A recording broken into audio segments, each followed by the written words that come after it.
В нашем шкафу установлены двери высотой 2200 миллиметров. И чтобы эти двери не выгибало, мы устанавливаем вот такие приспособления.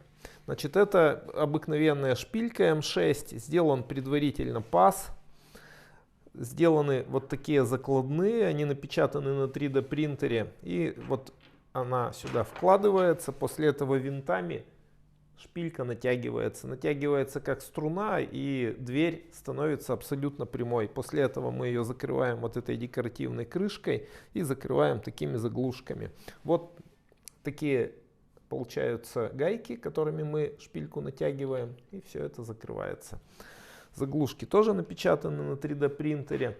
И такой механизм, такое приспособление выглядит, на мой взгляд, довольно красиво и аккуратно, и целиком выполняет свою функцию.